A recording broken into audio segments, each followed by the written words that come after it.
నీకు లోకం మీద వెగటుంది, దేవుని పట్ల నీకు వెగటు లేదు, ఆసక్తి ఉంది. మీ మనసుల్లో అలా ఫిక్స్ అయిపోయారు.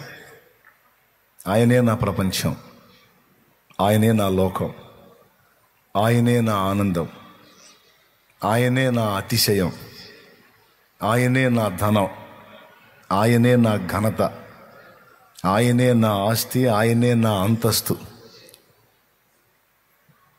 ఇంకా ఆయనకి మించి నాకేమీ లేదు అని మీ మనసుల్లో అలాంటి ఆరాధనా భావం, భక్తి భావం, ప్రేమ భావం, సమర్పణ భావం అనేది నేను చూస్తున్నాను. నేను చూసి సంతోషపడి దేవుని మహింపరుస్తున్నాను.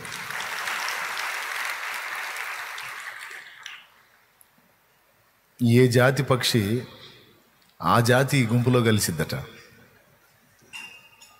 ఏ గూటి పక్షి ఆ గూటికి చేరిద్దని, ఏ జాతి పక్షి ఆ జాతి గుంపులోనే కలిసి అక్కడే ఎముడగలిగిద్దండి, ఇంకెక్కడ ఎముడలేదు. మీరంతా నా జాతి వాళ్ళు అన్నమాట.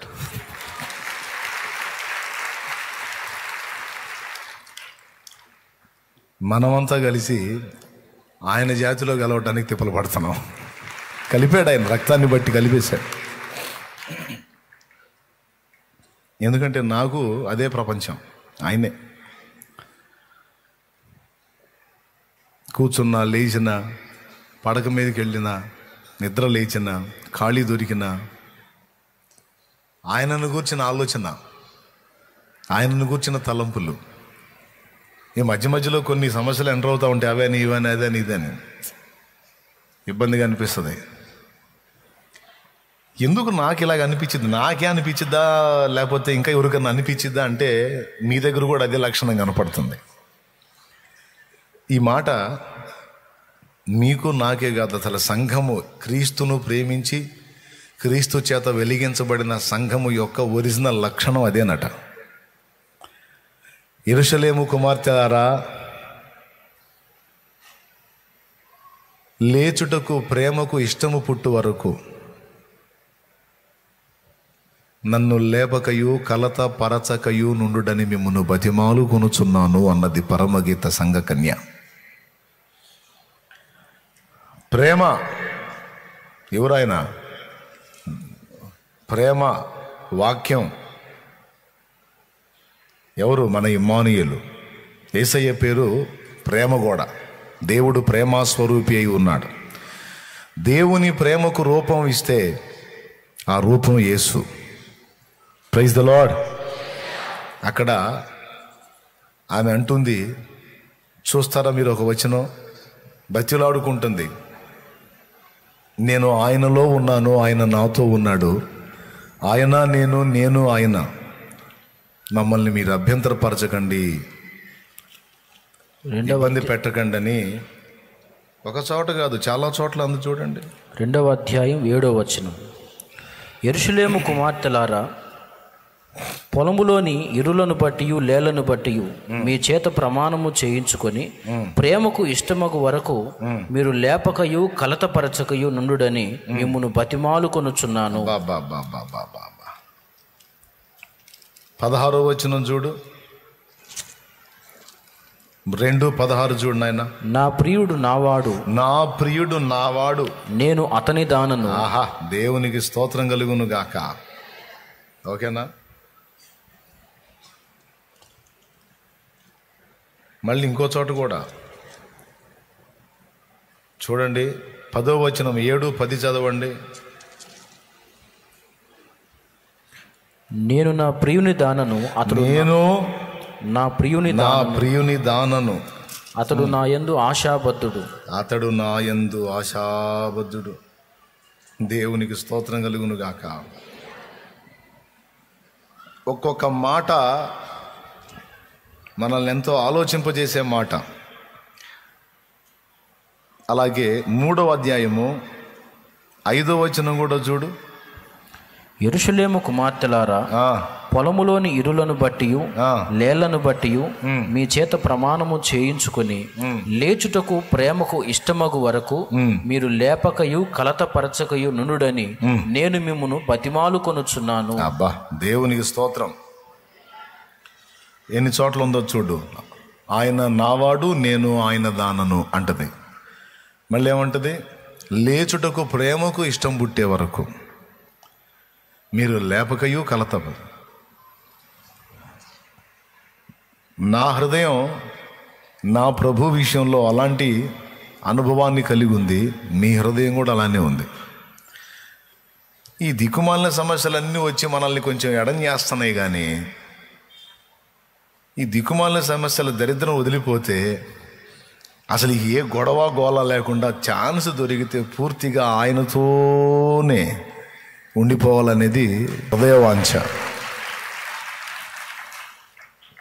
నేను ప్రభువుని రుచి చూసి ఆయన సహవాసంలో కొనసాగుతూ ఉన్నప్పుడు ఆయనకు ఎడమై కొంత సమయం లోకానుసారమైనటువంటి పనుల్లో, మరి ఫ్యామిలీ రొటేట్ కావాలి కదా, నడవాలి కదా బండి, కొన్ని గంటలు నేను జీవనోపాధి సంబంధమైన కార్యక్రమంలో ఉంటే అది నా ఫీలింగ్ నాకు ఎలా ఉంటుందంటే, నేను నా ప్రభువుని మయంపరచకుండా, నా ప్రభుతో గడపకుండా, ఆయన్ని ప్రచురపరచకుండా, ఆయన ప్రేమ మాధుర్యాన్ని రుచి చూసిన నేను దాన్ని అనేకులకు పంచకుండా బంధించబడ్డట్టు అయిపోయింది నా పని. ఐగుప్తు బానిస బంధకాల్లో ఇశ్రాయేలు మొర్ర పెట్టినట్టు నా గుండె మొర్ర పెట్టుకుంది. దేవా, నాకు అవకాశం ఇవ్వు, నాకు స్వేచ్ఛనివ్వు, నాకు నీతో ఉండాలనుంది, నీతో గడపాలనుంది.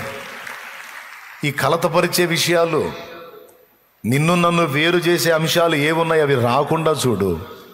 నాకు నువ్వు కావాలి, నీతో ఉండాలి, నీతో బతకాలి, నీ చిత్తం చేయాలి, నీ సేవ చేయాలి, నీ నామాన్ని ఊరేగించుకోవాలి, నీ నామాన్ని ఎలుగెత్తి చాటాలి, నీ నామాన్ని మహిమపరచాలి, నీతో, నీలో, నీ కొరకు బతకాలి. దేవా, నా ఆశ అది. నాకు అవకాశం ఇవ్వని ఎన్నోసార్లు ఏడ్చుకున్న రోజులు నా దేవుని సన్నిధిని జ్ఞాపకార్థంగా చేరినాయి. ఆయన కృపతో ఆ బంధకాల్లోంచి విడుదలిచ్చి ఫుల్ టైం ఇచ్చాడు. నీ ఓపిక, నువ్వు ఆశించినట్లే నేను నీ ఎడల చేశాను కానీ అన్నాడు. గత 17 సంవత్సరాలుగా నాకు అవకాశం దేవుడిచ్చాడు. ఈ 17 ఏళ్ళుగా నేను ఆ అవకాశాన్ని వినియోగించుకొని ఆయన మాటలో, ఆయన పాటలో, ఆయన ధ్యాసలో, ఆయన ధ్యానంలో, ఆయనలో నా సమయమును ఖర్చు చేసుకుంటూ నేను అడిగిన విజ్ఞాపనకు ఆయన ఇచ్చిన జవాబుకు న్యాయం చేసుకోవడానికి నా వంతు తిప్పలు నేను పడుతున్నా. చిన్నగా మీరు కూడా అదే జాబితాలోకి వచ్చారు.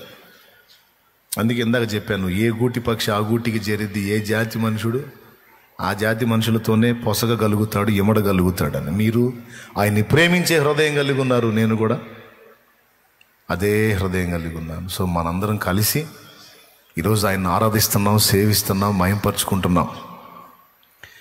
ఇంకా మీకు ఆయన మీకు మధ్యలో కలతపరిచే ఏవైతే ఉన్నాయో అవి కుటుంబ సమస్యలు కానీ, అప్పుల బాధలు కానీ, ఆర్థిక ఇబ్బందులు కానీ, కేసులు కానీ, లేకపోతే శరీర సంబంధంగా మిమ్మల్ని అభ్యంతరపరిచే ఏమున్నాయో అవన్నీ నజరేయుడగు యేసు నామములో దూరమగునుగాక. మీకు స్వేచ్ఛ, స్వాతంత్ర్యము నా తండ్రి అనుగ్రహించునుగాక. మీరు ఆశించినట్లే పూర్తిగా మీరు అనుక్షణం ఆయనలో ఆనందించడానికి నిరంతరం మనకు ఆయన కృప అనుగ్రహించునుగాక. ఒకటి, దేవుడు ఇంతవరకు ఇచ్చినటువంటి ఆయుష్కాలంలో కొంత భాగం ఖర్చు అయిపోయింది, మరో సంవత్సరం ఖర్చు అయిపోయింది. ఏమిటి అని ఒక క్వశ్చన్ నీకు రేజ్ చేస్తుంది. రెండవది, యేసు ప్రభు రాకడికి మరో సంవత్సరం దగ్గర పడింది అనే సాక్ష్యాన్ని కూడా ఇస్తుంది. ఏమైనా అర్థమైందా నేను చెప్పింది మీకు? గడిచిపోయిన సంవత్సరం నీ జీవితంలో ఒక విలువైన సంవత్సరం అంతా ఖర్చు అయిపోయింది, కొన్ని సంవత్సరాలు ఖర్చు అయిపోయినాయి. ఇప్పుడు మరి ఈ సంవత్సరాలు, ఇక రాబోతున్న సంవత్సరాలైనా నీవు సరిగా వినియోగించుకుంటావా లేదా అన్నది ఒక ప్రశ్న నీ ముందు ఉంచింది. రెండవది, నీకు తెలుసా యేసు ప్రభు రాకడికి మరొక సంవత్సరం దగ్గర పడింది, దగ్గరకు వచ్చేసింది. రాకడ సమయం దగ్గరకు వస్తుంది అనే పాఠాన్ని నేర్పుతుంది. అందుకే ప్రభు అన్నాడు, సమయం దాటిపోతుంది, అది నీ కోసం ఆగదు. అయితే నువ్వు చేయాల్సింది ఏంటంటే, నిన్ను దాటిపోయే సమయాన్ని ఒడిసి పట్టుకున్నట్టుగా దాన్ని సరిగా సద్వినియోగం చేసుకునే విషయంలో నీకు చాలా మెళకువ అవసరం అనే మాట దేవుడు మాట్లాడాడు పరిశుద్ధ గ్రంథంలో. హల్లెలూయా. దానికి అనేక వచనాలు బైబిల్లో ఉన్నాయి. ఎఫెసీ పత్రిక 5వ అధ్యాయము 15వ వచనం నుంచి చూస్తే కొన్ని మాటలు అక్కడ మనకు దొరుకుతాయి. దినములు చెడ్డవి గనుక మీరు సమయమును పోనీయక సద్వినియోగము చేసుకొనొచ్చు, అజ్ఞానుల వలె కాక జ్ఞానుల వలె నడుచుకున్నట్లు జాగ్రత్తగా చూచుకొనుడి. ఇందు నిమిత్తము మీరు అవివేకులు కాక ప్రభు యొక్క చిత్తమేమిటో గ్రహించుకునుడి. దేవునికి స్తోత్రం కలుగును గాక. యెషయా గ్రంథం 60వ అధ్యాయం ఒకసారి మీరు తీసుకోండి. యెషయా గ్రంథం 60వ అధ్యాయం తీసుకోండి. సమయమును పోనీయక సద్వినియోగం చేసుకొనుచు అజ్ఞానుల వలె గాక జ్ఞానులుగా ఉండునట్లు మీరు జాగ్రత్త పడండి, టైంని పోగొట్టుకోవద్దు అని ఒక వార్నింగ్ ఇచ్చాడు. మరో చోట అంటాడు, కాలము నెరిగి. యేసు ప్రభువారు అంటాడు, ఆ కాలములను గూర్చియు ఆ సమయములను గూర్చియు మీరు జాగ్రత్తగా ఉండాలి. మీ దీపాలు వెలుగు. లోకం నిద్రమత్తులో ఉంది, మీరు మెళకువగా ఉండాలి సుమా. కొన్ని సన్నివేశాలు మీకు గోచరం అవుతున్నప్పుడు, కనబడుతున్నప్పుడు మీరు గ్రహించాలి, ఇదిగో ఆయన సమీపంగా ఉన్నాడు, ఆయన రాక సమీపంగా ఉంది అని. ఇలా కాలాన్ని కూర్చిన హెచ్చరిక వచనాలు ఇచ్చిన దేవుడే యెషయా గ్రంథం 60లో, లే నీకు వెలుగు వచ్చింది, నువ్వు తేజరిల్లే సమయం ఆసన్నమైంది అని పిలుస్తున్నాడు. ఒకసారి చూడండి, యెషయా గ్రంథం 60వ అధ్యాయము 1వ వచనం నుంచి చూడు. నీకు వెలుగు వచ్చి ఉన్నది, లెమ్ము తేజరిల్లుము, యెహోవా మహిమ నీ మీద ఉదయించెను. దేవునికి స్తోత్రం కలుగును గాక. దేవుడి ఈ మాటలన్నిటిలో నుండి పరిశుద్ధాత్మ స్వరం మనకు అనుగ్రహించుగాక. అడ్డగించే దుష్టాత్మలను యేసు నామములో ప్రభు బంధించుగాక. ప్రభు తన వాక్కును మనకు అందించుగాక. ఆమెన్. జాగ్రత్తగా వినండి. దేవుని వాక్యం స్పష్టంగా సాక్ష్యం ఇస్తుంది. కాలాన్ని పోగొట్టుకునేది అన్యుడు. నా పిల్లలుగా మీరు కాల విలువను ఎరిగిన వారై దాన్ని జాగ్రత్తగా సద్వినియోగం చేసుకోండి అని పిలుస్తున్నాడు. మనం ఆ విషయంలో కేర్ఫుల్గా ఉండాలి. తర్వాత రెండవ వాగ్దానం కూడా ఏం మాట్లాడుతున్నాడంటే, లే నీకు వెలుగు వచ్చింది, యెహోవా తన కాంతి నీ మీద ఉదయింపజేస్తున్నాడు, నువ్వు తేజరిల్లాల్సిన సమయం ఆసన్నమైంది అంటున్నాడు. ఏం చేయాల్సిన సమయం? నువ్వు తేజరిల్లాల్సినటువంటి సమయం ఆసన్నమైంది, లెమ్ము అనే మాట అంటున్నాడు. లెమ్ము అనే మాట మీరు విన్నారు కదా, ఉందా లేదా అక్కడ? మళ్ళీ ఒక్కసారి చదువు నాయన, చదువు లేని వాళ్ళు వింటారు. నీకు వెలుగు వచ్చి ఉన్నది, లెమ్ము తేజరిల్లుము, యెహోవా మహిమ నీ మీద ఉదయించెను. బాగా వినండి ప్రియులారా, నీకు వెలుగు వచ్చింది, లెమ్ము అనే పదం వాడాడు. అంటే అక్కడ రెండు విషయాలు మీకు అర్థం కావాలి. లే అనే పదం దేవుడు వాడుతున్నాడంటే ఆ వ్యక్తి బహుశా కూర్చొనన్నా ఉండాలి, లేదా పడిపోయన్నా ఉండాలి. పడుకోనన్నా ఉండాలి, కూర్చొనన్నా ఉండాలి. అలా ఉంటేనే నిద్రపోయేవాడిని మనం ఏమంటాం? లే లెమ్మో అంటాం. తర్వాత అదే పదం ఎవరికి వాడతాం? కూర్చున్నోడిని. లే కూర్చున్నది చాలు. కూర్చున్నోడిని, నిద్రపోయేవాడిని ఇద్దరిని లెమ్ము అనే పదం వాడతాం. నీకు వెలుగు వచ్చినది, లెమ్ము అనే పదం దేవుడు వాడాడు అంటే అక్కడ రెండు అర్థం కావాలన్నాను. ఒకటి, ఆయన ఎవరికి చెప్తున్నాడో ఆ వ్యక్తి లేదా ఆ వ్యక్తులు పరుండన్నా ఉండాలి, లేదా కూర్చొనన్నా ఉండాలి. కారణం ఏమిటి అంటే, నీకు వెలుగు వచ్చింది, ఇప్పుడు వెలుగు వచ్చింది అంటున్నాడంటే అంతకుముందు ఏముంది? అది పగలున్నంత వరకు మనం పని చేయగలం, రాత్రి వస్తుంది, అప్పుడు ఎవడు పని చేయలేడు, ఏమీ చేయలేడు. అందుకే పగలు 12 గంటలు ఉన్నవి పగలున్నంత వరకు మనం పని చేయాలనే మాట వాడాడు. అంటే ఇక్కడ చీకటి ఆవరించింది. ఆ చీకటి దెబ్బకి ఈ వ్యక్తి నిద్రమత్తులోకో లేకపోతే ఏమీ చేయలేనటువంటి నిస్సహాయ స్థితిలోకి వెళ్ళిపోయి ఆడ కూలబడిపోయాడు. ఆ స్థితిలో ఉన్న వ్యక్తిని దేవుడు దర్శించి అంటున్నాడు, అంధకారం ఆవరించిందని ఉన్న చోటనే ఉండిపోయావు, కదలకుండా ఆగిపోయావు. ఇదిగో నీకు వెలుగు వచ్చింది, లే. ఇక నువ్వు వెలుగు వచ్చిన తర్వాత నువ్వు అలా కూర్చొని అలా పరుండి ఉండటానికి లేదు. వెలుగు లేనప్పుడు, అంధకారంలో నువ్వు ఉన్నప్పుడు, చీకట్లో ఉన్నప్పుడు ఏం చేయలేవు కాబట్టి నువ్వు కూర్చున్నావు, కూలబడ్డావు, పరుండావు. అయితే నిన్ను అదే స్థితిలో ఉంచటం నాకు ఇష్టం లేదు. ఆ స్థితిలో నుంచి నిన్ను పైకి లేవనెత్తాలని నేను ఆశపడుతున్నాను. అంధకారంలో అచేతనంగా నువ్వు పడుండవు నాకు ఇష్టం లేదు. నీ మీదికి నా వెలుగును పంపుతున్నాను, ఆ వెలుగు చేత నీవు తేజరిల్లాలని నేను కోరుకుంటున్నాను. సో అంధకారంలో నుంచి వెలుపటికి, కూర్చున్న స్థితిలో నుంచి లేదా పరుండ స్థితిలో నుంచి పైకి లేచి, మూడవది ఏం చేయాలని చెప్తున్నాడు? తేజరిల్లు. తేజరిల్లటం అంటే ప్రకాశించమంటున్నాడు, ఒక వెలుగు వెలగమంటున్నాడు. అప్పుడప్పుడు లోకస్తులు ఈ మాట మాట్లాడతారు, అబ్బో ఆయన మామూలుగా వెలగల, ఒక వెలుగు వెలిగినోడు అంటారు. వెలుగు వెలిగినోడు ఏందండి? ఏమన్నా కరెంటు పెట్టి లైట్లు పెట్టారింది? ఒక వెలుగు వెలిగినోడు ఏంది? అసలు వెలగటం అంటే ఏంటి? తేజరిల్లటం అంటే ఏంటి? వినండి, ఒక్క ముక్కలో చెప్తాను సింపుల్గా. దావీదున్నాడు, తన తరము వారందరికీ కూడా ఒక వెలుగు వెలిగి వారందరికీ దీపమై దేవుణ్ణి సన్నుతించడానికి, సేవించడానికి త్రోవ చూపినటువంటి వ్యక్తి దావీదు. ఒక వెలుగు వెలిగాడు అన్న మాటకి తగినటువంటి వ్యక్తి దావీదు. ఎందుకంటే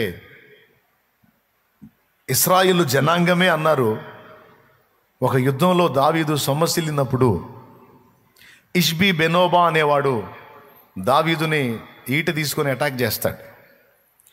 ఆ టైంలో అభిషై రాజును ఆదుకొని వానిని కొట్టి హతం చేస్తాడు. ఆ తర్వాత యుద్ధం అయిపోయిన తర్వాత ఇశ్రాయేలు జనాంగం అంటారు సైన్యం, మాకు దీపము వంటి వాడవైన నీవు యుద్ధమునకు రావద్దు, నువ్వు రిలాక్స్ అవు, మేం పోరాడతాం, కానీ మాకు నువ్వు యుద్ధం చేయాల్సిన అవసరం లేదు, నువ్వు మాత్రం మాకు ఉండాలి, ఎందుకంటే మాకు దీపము నువ్వు, మాకు దీపం నువ్వు. అవసరమైతే నువ్వు మోయాల్సిన బరువు, బాధ్యతలు, ఆ భారాలన్నీ మేము మోస్తాం. నువ్వు తేడా పడ్డావంటే, నువ్వు మరుగైపోయావంటే మేము అంధకారంలో కూర్చుంటాం. మాకు దీపం వంటి వాడు అంటే అర్థం ఏంటి? మేము ఎటు పోవాలో, ఏం చేయాలో, ఎలా నడవాలో మాకు త్రోవ చూపేది నువ్వే. అమ్మో, నువ్వు డ్యామేజ్ అయిపోతే, నువ్వు ఎఫెక్ట్ అయిపోతే మా గతి ఏంటి? మమ్మల్ని దేవునిలోకి నడిపించేది ఎవరు? పాపము, శాపము, అంధకారం నిండిన ఈ లోకంలో జీవము గల దేవుని వైపుకు మమ్మల్ని తిప్పేదెవరు? ఆయన సన్నుతిని మాకు నేర్పేదెవరు? మా చేత ఆరాధన చేయించేవాడెవరు? ఆయన గురించి గొప్ప గొప్ప విషయాలు మాకు చెప్పేవాడెవరు? ఆయనలో ఉన్న ఆనందాన్ని, మాధుర్యాన్ని అనుభవించి మాకు అవగాహన కలిగించే వాళ్ళు ఎవరు? గనుక నువ్వు ఇబ్బంది పడితే మాకు చాలా ప్రాబ్లం అయిపోతుంది. కాబట్టి మేమందరం ఇదైనా ఇబ్బంది లేదు, కానీ నువ్వు మాత్రం క్షేమంగా ఉండాలి. రాజా, నీవు యుద్ధమునకు రావద్దు, నీవు మాకు దీపము వంటి వాడవు అని ఇశ్రాయేలు సమాజము ఆయనను గూర్చి అన్న మాట బైబిల్లో రాసుంది. అంటే దావీదు ఒక వ్యక్తి, కానీ ఒక సమాజం మొత్తానికి, ఒక జనాంగం మొత్తానికి కూడా ఆయన దీపము అన్నారు. అంటే ఆయన జీవితంలోంచి, ఆయన భక్తిలోంచి, ఆత్మీయతలో నుంచి వీళ్ళు చాలా నేర్చుకుంటున్నారు. వాళ్ళ జీవితాలు దిద్దుకోవటానికి, వాళ్ళు కూడా దావీదు వలె దేవుని ప్రేమించడానికి, వాళ్ళు కూడా దావీదు వలె దేవుని ఆరాధించడానికి, వాళ్ళు కూడా దావీదు వలె లోకాన్ని విసర్జించి దేవుని ప్రసన్నతను, దేవుని మహిమను, దేవుని సన్నిధిని వెతకడానికి, వారు కూడా దావీదు వలె పరాక్రమశాలులుగా ఉండటానికి, వారు కూడా దావీదు వలె రోషము కలిగి ఉండటానికి